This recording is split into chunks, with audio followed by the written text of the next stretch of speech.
Amen. Grace to you and peace from God our Father and the Lord Jesus Christ be upon all of you. And I thank my God always concerning you for the grace of God which was given to you by Christ Jesus, that you were enriched in everything by him, in all utterance and all knowledge. Amen. Musa, akubekeni umusa nokuthula okuvela kuNkulunkulu Baba wethu naseNkosini yethu Jesu Kristu. Amen. Ngibonga uNkulunkulu wami ngesikhathi sonke ngani ngenxa yomusa kaNkulunkulu eniwuphiwe kuKristu Jesu, ukuthi ezintweni zonke nigcetshisiwe kuye, ekukhulumeni konke nasekwazini konke, njengalokho ubufakazi ngoKristu buqiniswa yini. Amen. Bazalwane,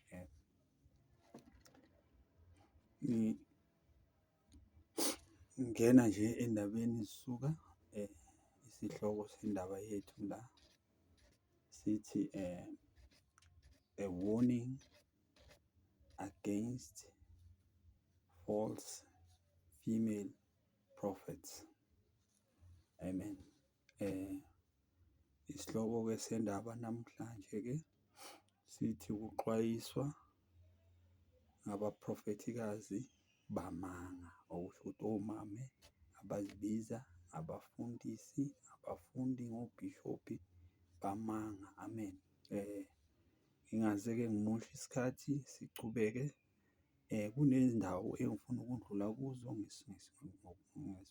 ngokushesha.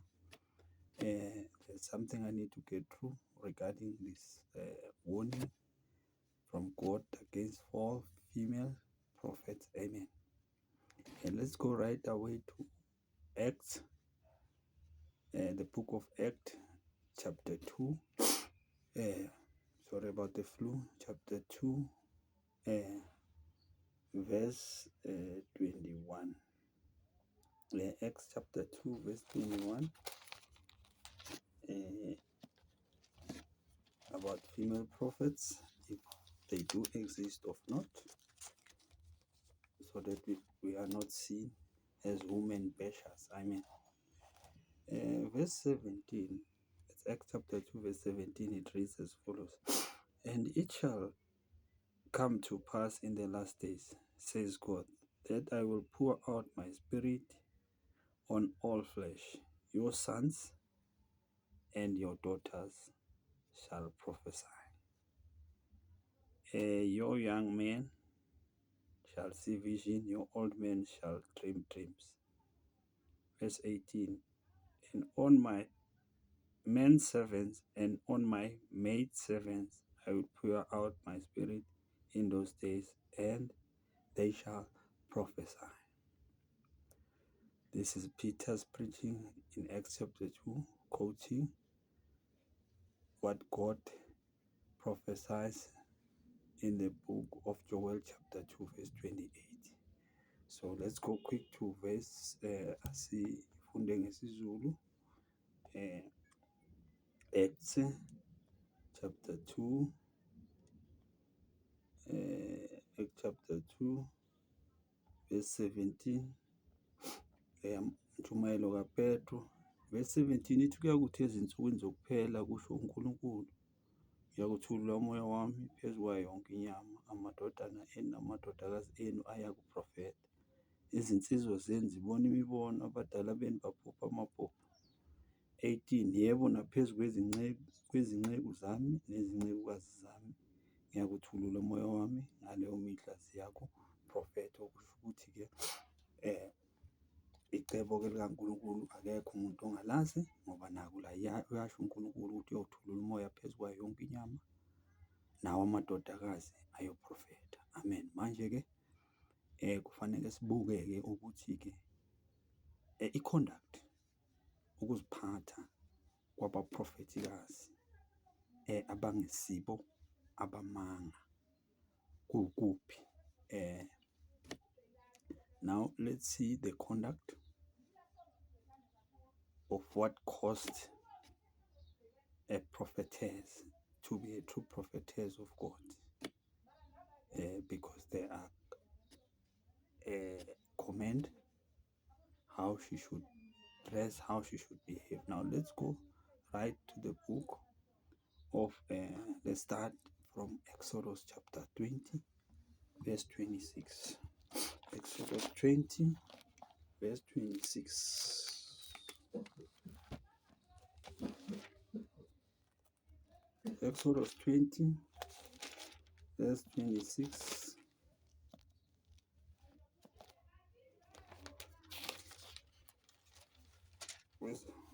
Exodus 20, verse 26.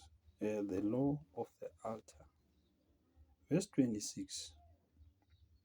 Nor shall you go up by steps to my altar, that your nakedness may not be exposed. This law of altar was given to Moses by God,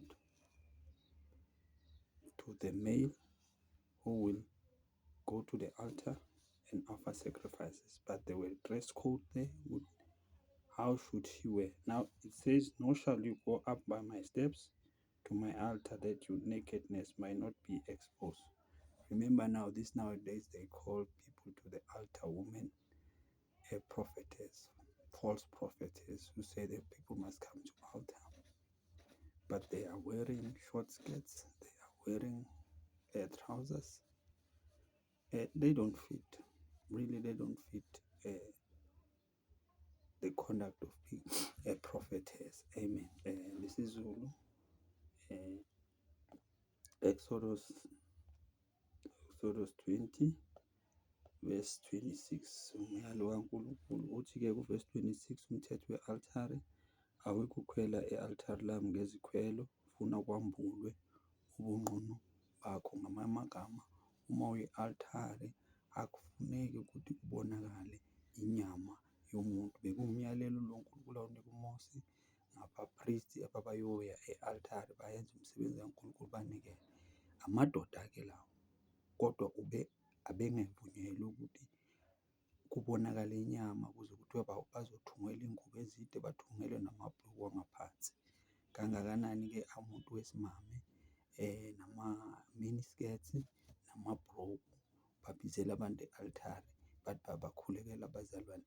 Kula ngidlula khona ngaphambi kokuba vele ngichubeke ngencwadi ukuze uzo-understand-a ukuthi eziphi izinto uNkulunkulu azifunayo.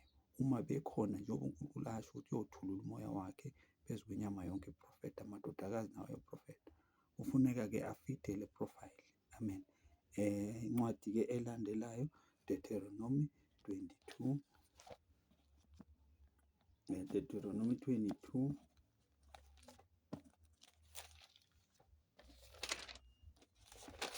Deuteronomy 22, verse 5. 22 verse 5. Uthi-ke lana, a woman shall not wear anything that pertains to a man. A woman, Deuteronomy 22 verse 5. A woman shall not wear anything that pertains to a man.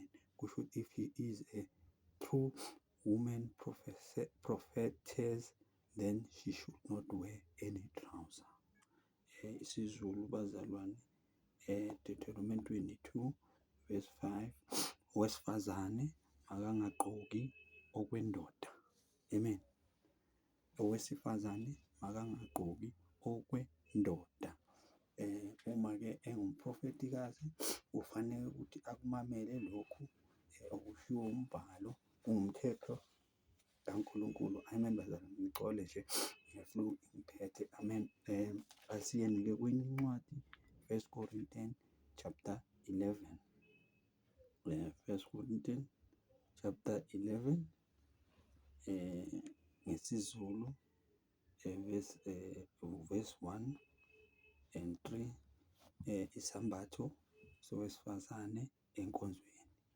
Nikhumbule bazalwane, ukuze uma ngizofunda ukunazi, nikhumbule ukuthi inkolo le uNkulunkulu wakhe phezu kwesisekelo sabapostoli nabaprofethi, uKristu Jesu uqobo lakhe ayitshele kumbi.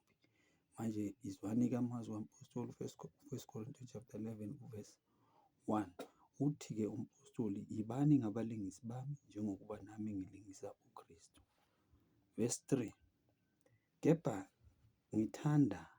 kepha-ke ngithanda ukuba nazi ukuthi inhloko yawo onke amadoda inguKristu, nenhloko yowesifazane iyindoda, nenhloko kaKristu inguNkulunkulu. Amen, bazalwane. Verse 5, kepha yilowo nalowo owesifazane osuke ekhuleka nokuba eprofetha, ikhanda lakhe lingagutshuzelwa, uhlazisa ikhanda lakhe ngokuba lokho kokunye nokuthi uphucile. Verse 6, ngokuba uma owesifazane engagubuzele akagundwe, uma kuyihlazo owesifazane ukuba agundwe noma aphuca akagubuzele. Amen, bazalwane. Verse 10 ithi, ngalokho-ke owesifazane ufanele ukuba abe nophawu lwesithunzi ekhanda ngenxa yezingilosi. Amen, bazalwane. Ngenxa yezingilosi, ungayicunuli ingilosi umangala umuntu wesifazane kudala akhonza boma-40 years kodwa unenhliziyo elukhuni, unenhliziyo embi ngoba akayilandeli yonke le miyalo le uNkulunkulu ayifuna ukuthi ilandelwe ngoba wenze yakhe intando. Ithi-ke ngalokho-ke owesifazane ufanele ukuba abe nophawu lwesithunzi ekhanda ngenxa yezingilosi. Amen. Verse-ke 13, ithi-ke iBhayibheli, ziboneleni nina ngokwenu, kufanele yini ukuba owesifazane akhuleke kuNkulunkulu engagubuzele na? Amen. Kufanele ukuthi ziboneleni nina ngokwenu, kufanele yini ukuba owesifazane akhuleke kuNkulunkulu engagubuzele na? First Corinthians chapter 11 verse 13.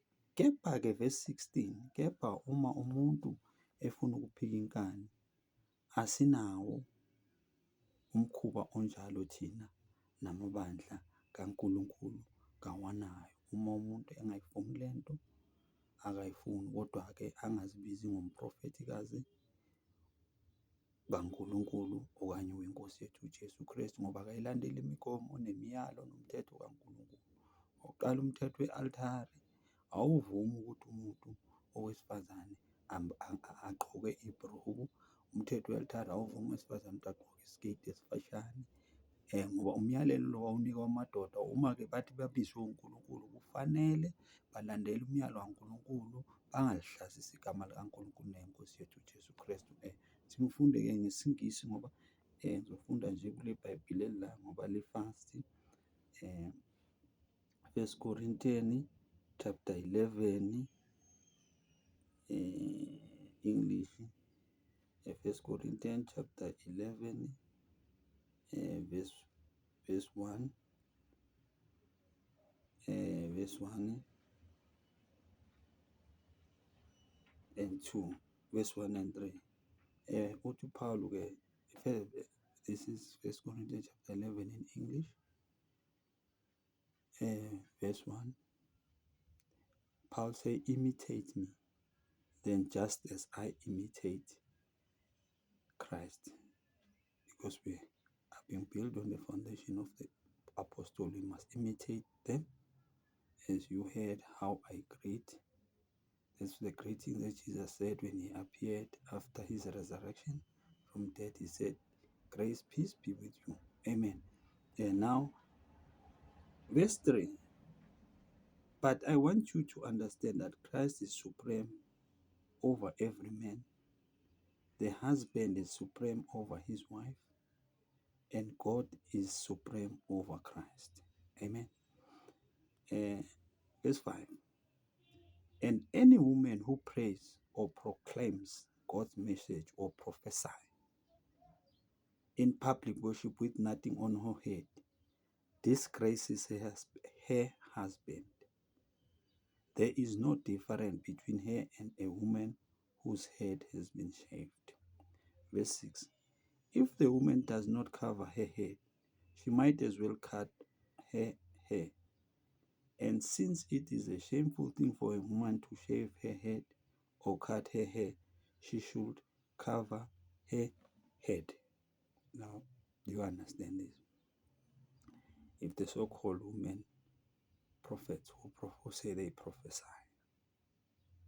they don't follow this order,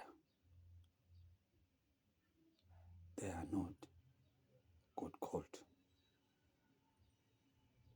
They are so-called women's conferences, women's worship. They are only breeding small, young, innocent girls who will rebel when they grow up against their husband. A woman who rebels against her husband rebels against Christ. A woman who rebels against Christ rebels against God. As the scripture says, Paul says, but I want you to understand that Christ is supreme over every man. The husband is supreme over his wife, and God is supreme over Christ. If they call the young women to their conferences and give them a theme of what to wear, they wear white pants, they are breeding future divorcees because they will not allow their husband to be supreme over them, just as they do.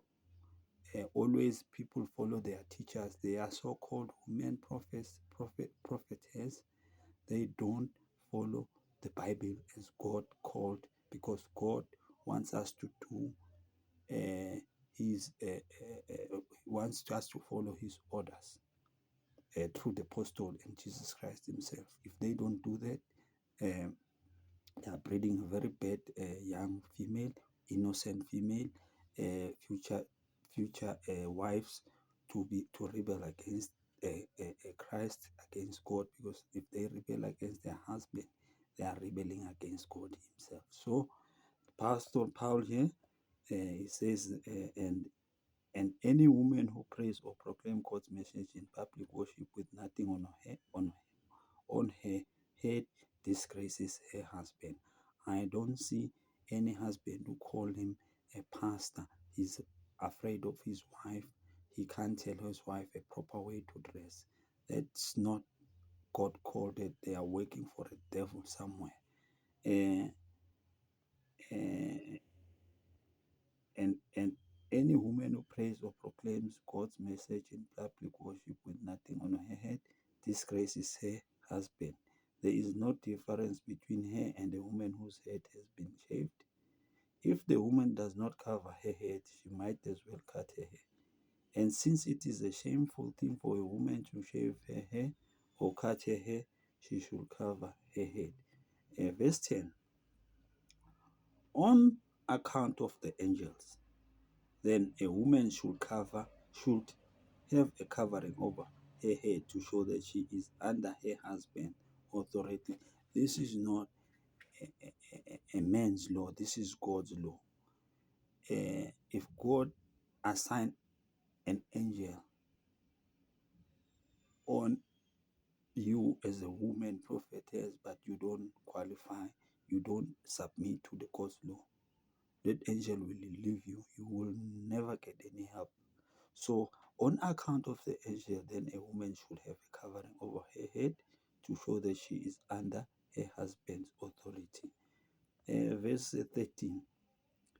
Judge for yourselves whether it is proper for a woman to pray to God in public worship with nothing on her head.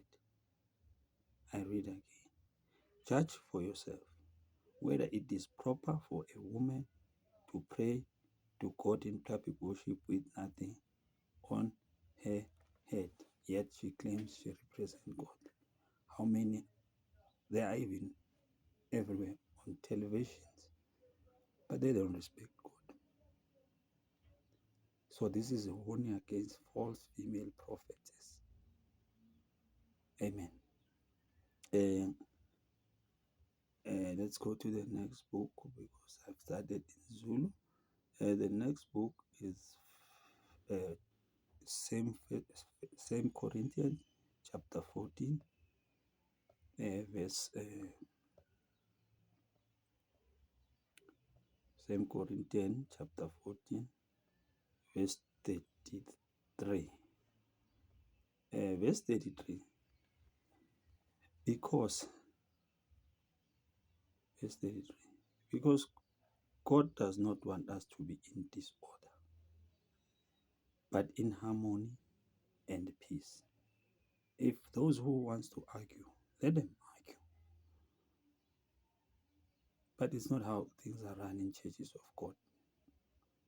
Because God does not want us to be in disorder, but in harmony and in peace, as in all the churches of God's people. 34.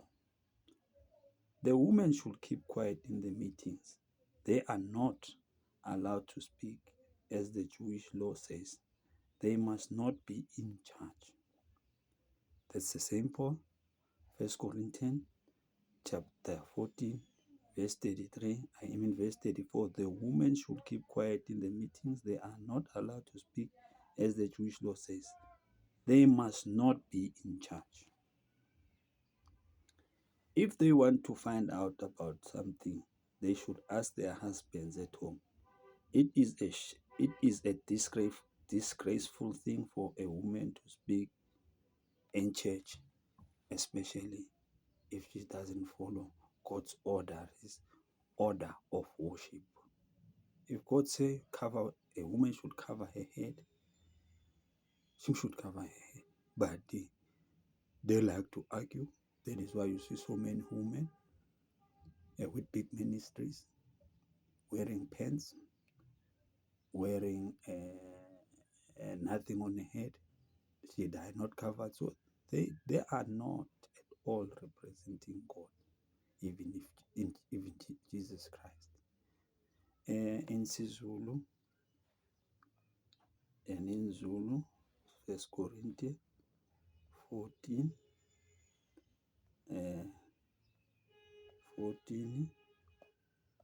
33, ngokuba khumbule lapha 1 Corinthians chapter 11 kuvesi cishe yokugcina ithi esigcine ngayo ithi uNkulunkulu othanda ukuphika inkani akaphika inkani. Asiwo umkhuba wethu emabandleni kaKristu. Asiyotshela umuntu ukuthi hhayi kanjani, asibo bonkulunkulu thina silandela umyalo kaNkulunkulu. Manje lana ithi-ke Korinte 14 verse 33 ithi ngokuba uNkulunkulu kasiyo owesiyaluyalu, kepha ungowokuthula, njengokuba kunjalo emabandleni onke abangcwele. Asinamsindo bazalwane, siyabafundela abantu. Uma umuntu ethanda ukuphika inkani makaphike inkani ngegama lenkosi yethu Jesu Kristu. Uma owesifazane athi ungumprofethi, uwuphasta, uwubhishobhikazi, angayilandeli lento, unamanga, unosathane amkhonzayo, akakhonzi uNkulunkulu. Amen bazalwane. Ngokuba uNkulunkulu kasiyo owesiyaluyalu, kepha ngokuthula, njengokuba kunjalo emabandleni onke abangcwele. Abesifazane mabathule emabandleni ngokuba kabavunyelwa ukuba bakhulume, kepha mabazithobe njengoba usho njalo umthetho. Verse 35. Uma-ke bathanda ukufunda utho, mababuze emadodeni abo emakhaya, ngokuba kuyihlazo ukuba owesifazane akhulume ebandleni kangakanani engagobuzele ekhanda. Uyasukuma, uyashumayela bazalwane, uthi ubizwe uNkulunkulu kodwa akayilandeli imigomo emiswe uNkulunkulu. Sis man. 1 Timothy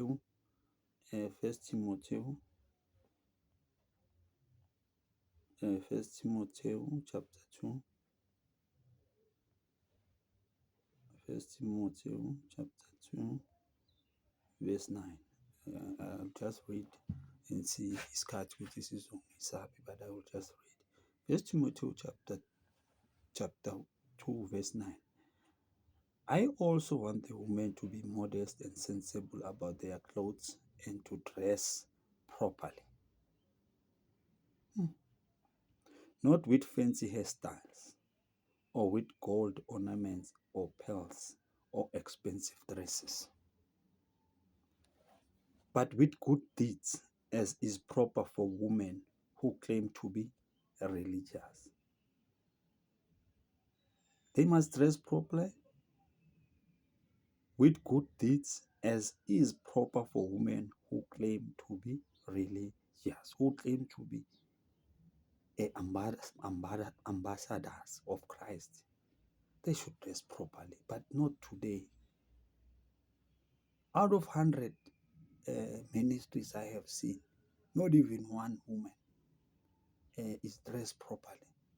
They are wearing pants. They are teaching young women to wear pants, to disregard God's order of worship.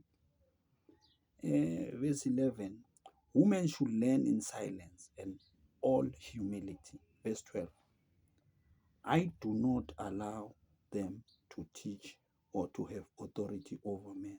They must keep quiet. 13, for Adam was created first and then Eve.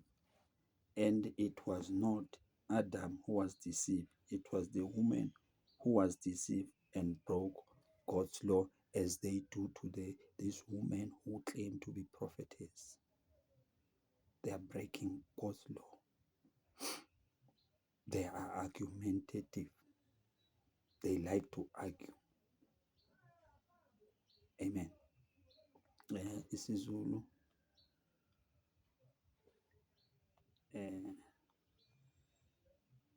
First Timothy,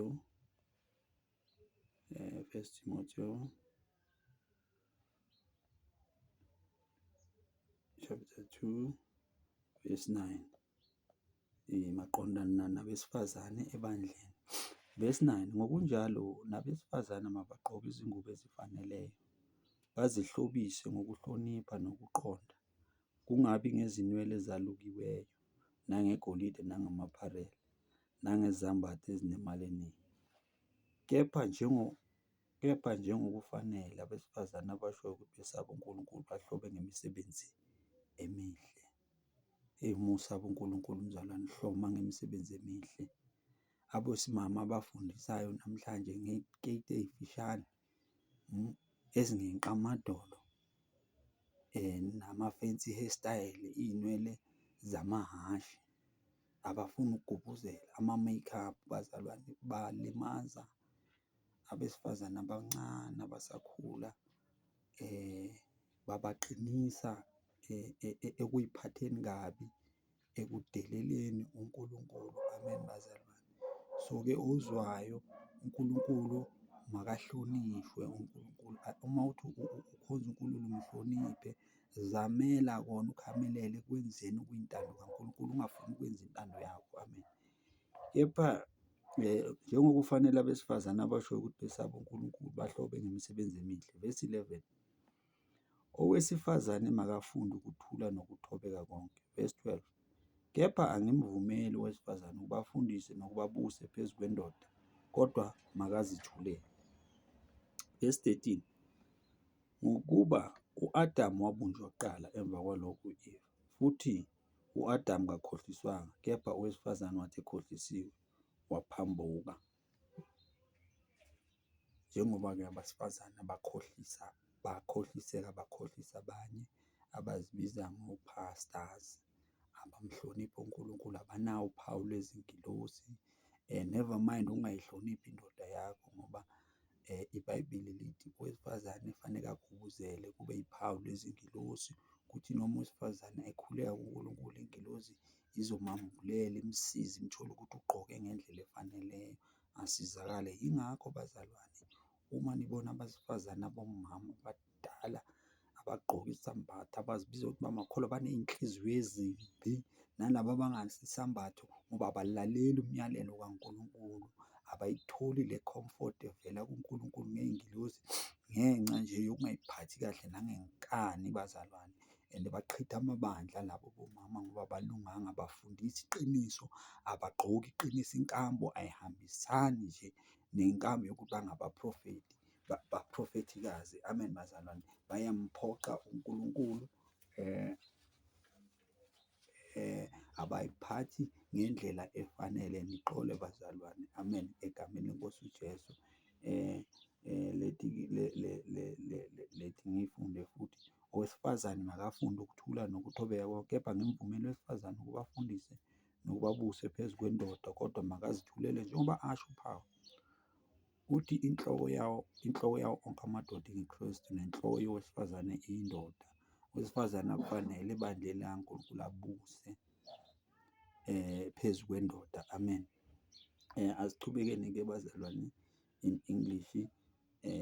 Sifakazela amazwi before ngizoyifunda le ncwadi yokugcina ukuthi kufanele abesifazane abazibiza ngokuthi baba-prophetikazi, ngoba uNkulunkulu uyaxwayisa ngezwi lami elizwakalayo. uNkulunkulu uyokwahlulela ngoba babhala iy'ncwadi, ababhali ngalezi zinto lezi. Indoda ngeke ifundise ngendlela umfazi agcoka ngayo ey'sebhayibhelini ezibiza ngokuthi ikholwa, kodwa ifundise ngendlela ukuthi abafazi kumele bagcoke kanjani ngoba isaba umkayo. Indoda esaba umkayo angeke iliphathe ibandla. Umfazi ongayihloniphi indoda yakhe, eyakho indoda ebandleni labo uyoyihlonipha kanjani? Qabangani bazalwane, nizivikele nani egameni lenkosi uJesu Kristu. Eyilandelayo incwadi-ke First Peter chapter 3. First Peter sizama nje, I'm trying to cover a real prophetess, how she should conduct herself. This is First Peter chapter 3, verse 1. In the same way, you wife, or the title wife and husband. In the same way, you wife must submit to your husband, so that if any of them do not believe God's word, your conduct will win them over to believe. It will not be necessary for you to say a word. Thanks God. Listen to this advice from Peter. He says here, wives must submit to your husband, so that if any of them do not believe God's word, your conduct will win them over to believe. Your conduct will win them over to believe. The conduct that is set by God through the apostles and the prophets will win husbands who doesn't believe. But if their conduct is good, if they are good deeds, they submit to their husband, they will win them over to believe without even saying a word. It will not be necessary for you to say a word. Verse 2. Because they will see how pure and reverent your conduct is. Verse 3. You should not use outward aids to make yourself beautiful, such as the way you do your hair, or the jewelry you put on, or the dresses you wear. You see, that's what I said in the first. I said, women today, they don't dress in reverence to God, in respect. They wear makeups. They don't respect God at all. So Paul says you should not use, Peter says you should not use outward aids to make yourself beautiful, such as the way you do your hair, or the jewelry you put on, or the dresses you wear. 4. Instead, your beauty should consist of your true inner self, the ageless beauty of a gentle and quiet spirit, which is of the greatest value in God's sight. We don't do things, women should not do things to please the crown, to get a bali, to get money. They should do things to please God. 5. For the devout women of the past who placed their hope in God used to make themselves beautiful by submitting to their husband. Used to make themselves beautiful by submitting to their husband. 6. Sarah was like that. She obeyed Abraham and called him her master. You are now her daughters if you do good and are not afraid of anything. Sizulu. First Peter chapter 3 verse 1. First Peter chapter 3 ngesizulu verse 1. Kanjalo bafazi thobelani amadoda enu, ukuze kuthi uma ekhona ongakholwa yizwi azuzwe ngaphandle kwezwi ngenkambo yabafazi bawo, ebona inkambo yenu emhlophe sekwesabeni. Ukuhloba kwenu makungabi ngokungaphandle okokwaluka izinwele nokokufaka igolide noma okokugqoka izingubo, kepha makube ngumuntu osithikile wenhliziyo ohloba ngokungabhubhiyo, komoya omnene onokuthula okuyigugu phambi kukaNkulunkulu. Verse 5, ngokuba kade bebezihlobisa kanjalo abesifazane abangcwele abemethembayo uNkulunkulu bathobela amadoda abo. Verse 6, njengalokhu uSara wamlalela u-Abrahama embiza ngokuthi inkosi, eningabantwana bakhe, uma nenza okuhle ningesatshiswa nakukodwa okwesabisayo. Amen. Bazalwane, nabafazi bazibiza ngabophasta nabaprofetikazi nabobhishobhikazi. Kufanele bemboze emakhanda, bangafaki i-makeup, bangagqoki amabhulukwe, bangagqoki iy'mpahla ey'durayo, bangazigabisi bazalwane, babe abantu abahlobe ngemisebenzi emihle. Amen. Uma umuntu wesifazane athi umprofetikazi, uNkulunkulu uyabaxwayisa kuHezekiel chapter 13 uthi mabaxwaye abesifazane abangabaprofetikazi bamanga. Sizoyifunda incwadi kodwa ngisazama uveza ama-qualities afunekayo afunwa uNkulunkulu, hhayi omunye umuntu. Awafuna umpostoli, afunwa uNkulunkulu wakwambulela abapostoli. Wakwambulela uNkulunkulu wakunika inkosi uJesu, inkosi uJesu wayambulela amapostoli. Siyafunda sifunde sihambe sibone ukuthi ngokuya kwesikhathi kuyiqiniso ukuthi abesifazane kufanele bathobele amadoda abo. Uma benza lokho kufana nokuthi bathobela inkosi uqobo lwayo, ngoba inkosi ithobele uNkulunkulu. Amen. Sihamba ngomoya munye. Now, njengoba sifundile bazalwane, nibona abesifazane abaningi benza okuphambene nemvelo, okuphambene nokwadalwa uNkulunkulu. Kubangelwa yini na ngalesi sikhathi nalezi nsuku zamanje? Ake sifundeni-ke, let's read why women behave like this. Behave like this.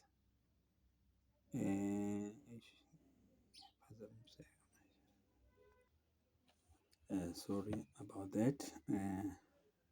As I was saying, why women continue to behave like they behave, because they don't follow God's orders. Let's go to Romans chapter 1 so that you can get an understanding why there are a lot of them who don't respect God's laws. You should know why. Romans chapter 1 verse 11.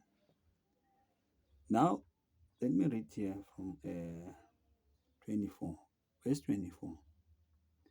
And so God has given those people over to do the filthy things their hearts desire. Those people who doesn't want to the God's truth. God has given these people over. God has given them over to do the filthy things their hearts desires. And they do shameful things with each other. They exchange the truth about God for a lie. They are lying when they say they are prophetess, because their conduct, their dress, they don't respect God at all. They are liars. They are not prophetess. They are devil's prophetess. They exchange truth about God for a lie. They worship and serve what God has created instead of the Creator himself, who is to be praised forever. Amen. They worship the gifts that people are giving them, so that they disregard God's law. Amen. Because they do this, 26, that's verse 26, Romans chapter 1, verse 25, 24, 25, and now 26. Because they do this, God has given them over to shameful passions. Even the women pervert the natural use of their sex by unnatural acts. Even the women pervert the natural use of their sex by unnatural acts. Amen. Athi ngifunde ngesiZulu Kungani laba besifazane babona bagcwele ema-TV? Kungathi bayaphumelela, kungathi bayazi abazi. Balahliwe uNkulunkulu. Amen. uNkulunkulu balahlile, bayafosta.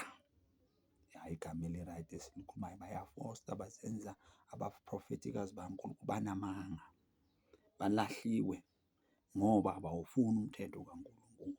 Manje-ke lifundeka kanje la kuRomans chapter 1 verse 24 ithi ngalokho uNkulunkulu wabanikela ezinkanukweni. Uyabona umuntu uma akakhanuka imali angenza noma yini.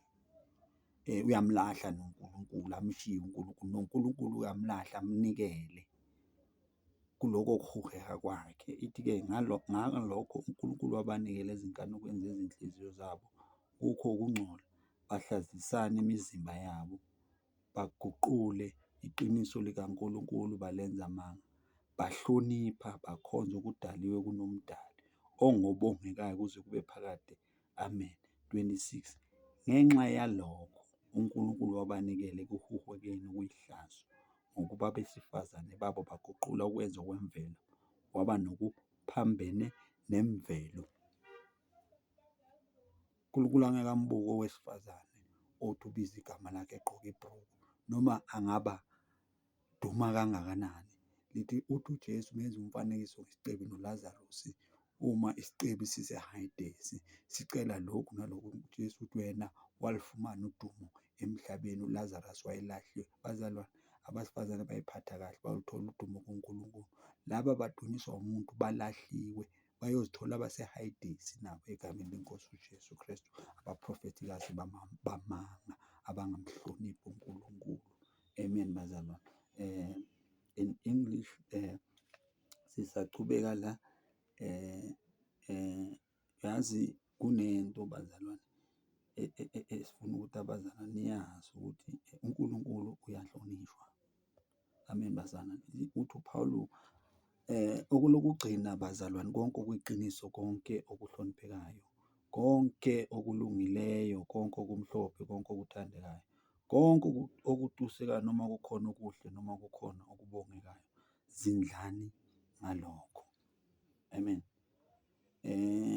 Uyazi abazalwane abazibiza ngabaprofetikazi bazalwane balahlwe uNkulunkulu. Ningadangali ngabo ngoba uNkulunkulu ubalahlile. Ngakho-ke lokhu siyamukelisa umbuso ongenakunyakaziswa. Masibonge uNkulunkulu ngesingamkhonza ngakho. Masibonge uNkulunkulu ngesingamkhonza ngakho uNkulunkulu ngokumthokozisa nangokumhlonipha nangokuthuthumela ngokuba uNkulunkulu wethu ungumlilo oqothulayo. Abazalwane bangadlala laba mama. Exodus 22 verse 28 ithi awuyikuthuka uNkulunkulu futhi ungamhlambalazi. Bayamhlambalaza laba bazalwane uNkulunkulu. Amen. uNkulunkulu wethu-ke ungumlilo oqothulayo. Galatia chapter 6 verse 7 ithi ningadukiswa bazalwane, uNkulunkulu akahlekwa. Yilowo naloyo uyakuvusa lokhu akuhlwanyelayo. Amen bazalwane.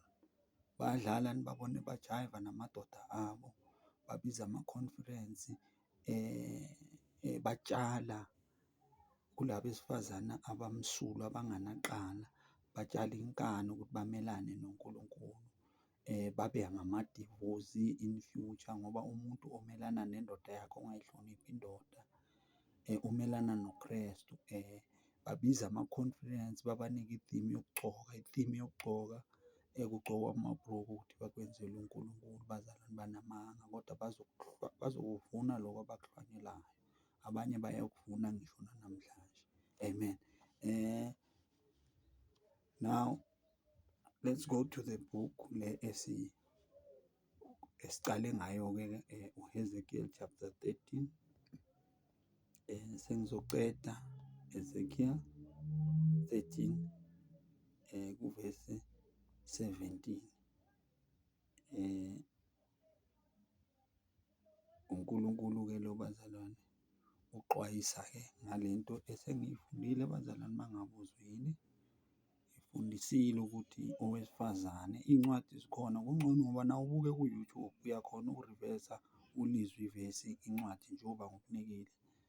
Uma kwenzeka uyifunde yonke njengoba ngikunikile ukwazi ukuqonda ukuthi cha, asihlambalazi abantu besifazane.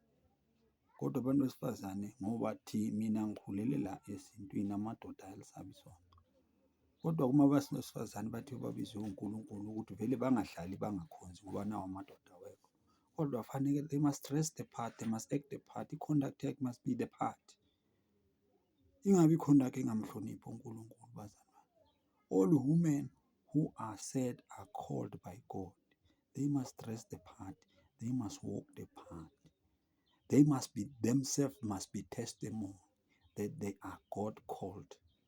Not women who wear makeup in a church, in a public meeting, in a public worship. Not women who wear pants, trousers in public worship. Not those women who make noise in churches. You would think they are singing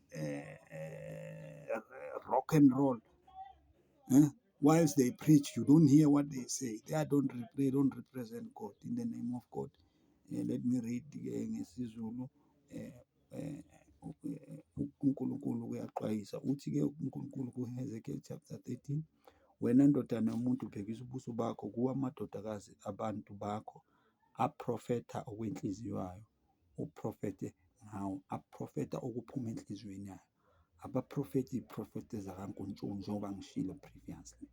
Verse 18 uthi isho kanje inkosi uJehova ithi, wo kuba besifazane abathungela zonke izindondolwane ezicamele benza imigubuzelo yamakhanda ezimo zonke ukube bezingela imiphefumulo. Niyakuzingela yini imiphefumulo yabantu bami nisindise imiphefumulo yenu na? Nina eningingcolisa phakathi kwabantu bami ngezinkweshe zebhali nangezingcezu zesinkwa ngokubulala imiphefumulo ebingayi kufa nokusindisa imiphefumulo ebingayi kuphila ngokuqamba kwenu amanga kubantu bami abalalela amanga enu. Amen. Bazalwane, bangcolisa igama likaNkulunkulu njengoba isho la ku-19, bathi bangamanxusa enkosi uJesu, bangamanxusa kaNkulunkulu, bangamanxusa bona labo esibame. Kodwa bangcolisa igama leNkulunkulu ngendlela abahlabelela ngayo, bayajayiva, bafake amabhruku, bafake i-makeup, bafake iy'nwele ezinde, abagubuzele kodwa bathi ba-represent uNkulunkulu. uNkulunkulu uyakhala la ngabo, uyabaxwayisa uthi bayalingcolisa igama lakhe. Kusho ukuthi umuntu ongakhonzi akaboni, ayikho into emhehayo ngalaba baphrofethikazi bamanga ngoba yonke into abayenzayo ihlazisa uNkulunkulu njengoba ngishilo ngithi mina ku-Exodus 22 verse 28 ithi uNkulunkulu awuyi kuthuka uNkulunkulu futhi ungahlambalazi igama likaNkulunkulu, bazovuna lokho abakuhlwanyelayo. Amen bazalwane. Verse 19, nina eningingcolisa phakathi kwabantu bami ngezinkweshe zebhali nangezingcezu zesinkwa ngokubulala imiphefumulo ebingayi kufa nokusindisa imiphefumulo ebingayi kuphila ngokuqamba kwenu amanga kubantu bami abalela amanga enu. Cha, ngalokho isho kanje inkosi uJehova ithi, bheka ngimelene nezicamelo zenu enizingela ngazo lapha imiphefumulo njengezinyoni. Ngiyakuzihlwitha ezingalweni zenu, ngivumele imiphefumulo ukuba ihambe. Le miphefumulo eniyizingela njengezinyoni, bazingela imiphefumulo kaNkulunkulu njengezinyoni. Ngizochaza bazalwane.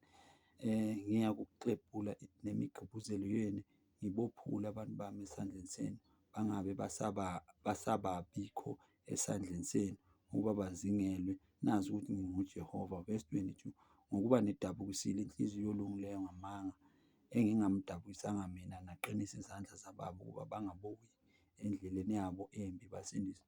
Ngalokho anisayi kubona okuyize, ningabe nisabhula ukubhula, ngiyakubophula abantu bami esandleni senu. Nazi ukuthi nginguJehova. Usamarayiza yonke le nto bazalwane, bathiya abantu ngezambatho, izimpawu zebandla labo. Amen bazalwane. bathiya abantwana bakaNkulunkulu, babapha izipho, amabhengeli, iy'kafu, babathungela iy'gqoko, amakawusi, uniform.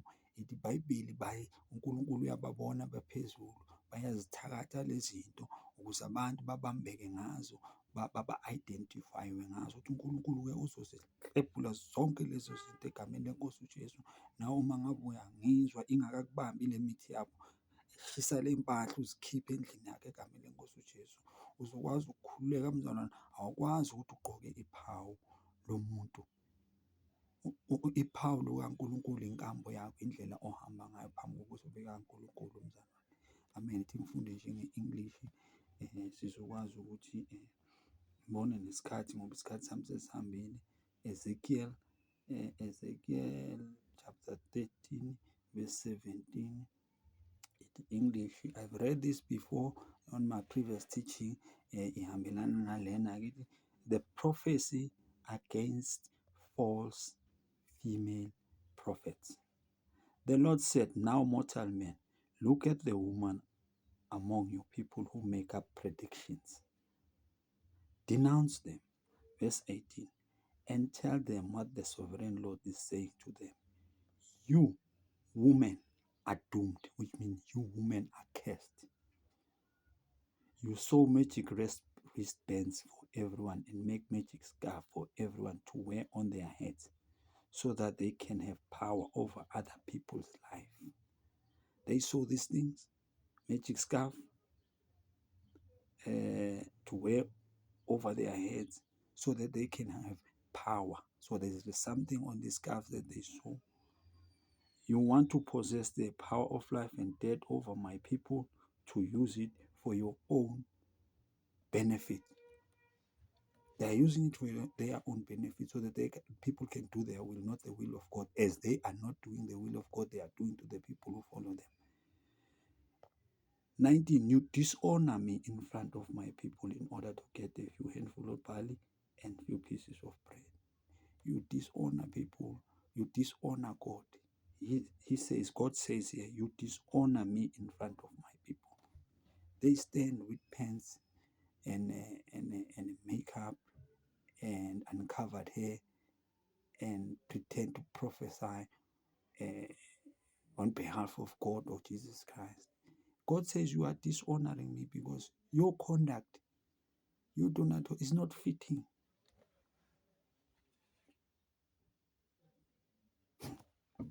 You dishonor me in front of my people in order to get a few handful of barley and a few pieces of bread. You kill people who don't deserve to die, and you keep people alive who don't deserve to live. So you tell lies to my people and they believe you. Now, this is what the sovereign Lord says. I hate the wristbands that you use in your attempt to control life and death. Those scarf and wristband, Bazalwane, please, brothers and sisters, that these women are giving you, these women are sewing in church. Don't wear those things. Now, this is what the sovereign Lord says. I hate the wristband that you use in your attempt to control life and death. They use this thing to control life of people. They can identify you with their sold uniform and say, no, that woman belongs to my church. If you belong to somebody's church, where does it put God's church there? Please, man, be careful. Lord says, I hate the wristbands that you use in your attempt to control life and death. I will rip them off your arms and set free the people that you were controlling.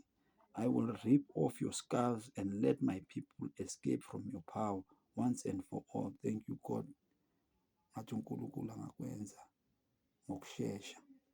God said, I will rip off your scarves and let my people escape from your power. In the name of Jesus Christ, God do that, amen. And expose these filthy women, these witches who pretend to be prophetess. They are witches, but tagged. I will rip off your scarves and let my people escape from your power once and for all. Then you will know that I am the Lord. 22. By your lies, you discourage good people whom I do not wish to hurt. You prevent evil people from giving up evil and saving their lives. 23. So now your false vision and misleading preaching are over. Thank you, God. I am rescuing my people from your power so that you will know that I am the Lord. Thank you, God. They use magic charms on clothes that they saw, everything that they saw, from the socks to the head, from the wristband, to control people's life, just for the sake of making money, so that when they say give 10% of your pay, you don't ask questions because they have control over you. Take this thing off and bend them in the name of Jesus Christ. Amen. Revelation 2. Revelation 2. You must be careful because we're speaking about the false prophetess. Verse 20 to 23. Listen to this again. But this is what I have against you. You tolerate that woman Jezebel, who calls herself a messenger of God, who calls herself a prophetess or a woman who proclaimed the word of God. Now, Jesus said, but this is what I have against you. You tolerate that woman Jezebel, who calls herself a messenger of God. By her teaching, she misleads my servants into practicing sexual immorality and eating food that has been offered to idols. 21. I have given her time to repent. God is giving you time to repent, you filthy woman. Filthy woman, false preachers. Filthy woman, false pastors. I have given you time to repent. Jesus is giving you time to repent under my voice. I have given her time to repent of her sin, but she does not want to turn from her immorality. 22. And so I will throw her onto a bed where she and those who commit adultery with her will suffer terribly.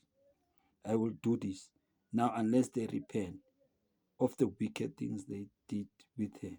23.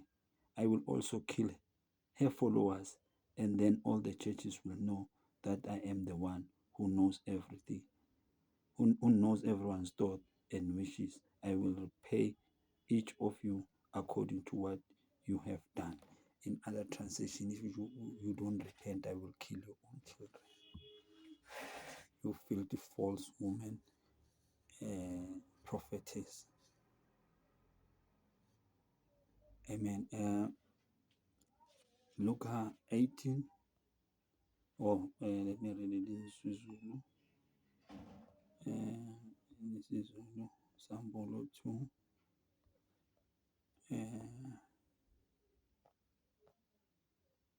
20 to 23. Kepha Sambolo 2, 20 to 20 sisakhuluma ngabo laba prophet bamanga, ngiqale ngabo abaprofethikazi bamanga. Kepha nginalokhu ngawo ukuthi uvumele owesifazane uJezebeli uzisho ukuthi ungumprofethikazi. Afundise athukise izinceku zami ukuba zifebe zidle okuhlatshelwe izithombe. 21. Ngamnika isikhathi sokuba aphenduke, kepha akavumi ukuphenduka ekufebeni kwakhe. 22. Bheka, ngiyamphonsa embhedeni nabaphinga naye, ngibaphonse ekuhluphekeni okukhulu. Uma bengaphenduki emisebenzini yakhe, ngiyakubulala abantwana bakhe ngokufa. Amabandla onke ayakwazi ukuthi nginguye ophenya izinso nezinhliziyo, futhi ngiyakumnika yilo nalo wenu ngokwemisebenzi yakhe. Phenduka mzalwanekazi, mprofethikazi wamanga, wenze okulungile. Uma ungakwenzi, uNkulunkulu wakhathala yonke ukuthi uyobulala nabantwana bawo. Egameni lenkosi yethu uJesu Kristu, bazalwane, nawo umsebenzi wenkosi uJesu ezile nayo ngokuzokhulula. Niyakhumbula izenzo 16, Luka 4. uJesu uthi-ke kuLuka 4 kuvesi 18, 19, umoya wenkosi uphezu kwami ngokuba engigcobile ukuba ngishumayele ivangeli kwabampofu, engithumile ukuba ngimemeze ukukhululwa kwabathunjiweyo, nokubona kwabayizimpumputhe, nokuhlenga abacindezelweyo, nokumemezela umnyaka omuhle wenkosi. Ngamanye amagama, uma umzalwane uzizwa ukuthi lo moya ubambile egameni lenkosi uJesu, ubize lo moya ngegama lakaJesu Kristu, umoya omubi phuma kimi. Kusho wena ngegama umzalwane, uNkulunkulu uzokusiza ngenkosi yethu uJesu Kristu. Manje-ke bazalwane, kufaneka abazalwane baqaphele ukuthi uNkulunkulu lo esimkhonzayo ongumlilo oqothulayo akusiwo uNkulunkulu esingadlala ngaye bazalwane. Even those false prophetess, I'm warning them. Let us be thankful then because we receive a kingdom that cannot be shaken. Let us be grateful and worship God in a way that will please Him with reverence and awe. Let us be great. Let us be thankful then because we receive a kingdom that cannot be shaken. Let us be grateful and worship God in a way that will please Him with reverence and awe. Grace and peace and love from God be upon all of us, you and me. I thank God for the opportunity. Umusa nenkosi yethu uJesu Kristu mawube nani nonke. Ngiyabonga uNkulunkulu ngumusa nethuba engiphe lona.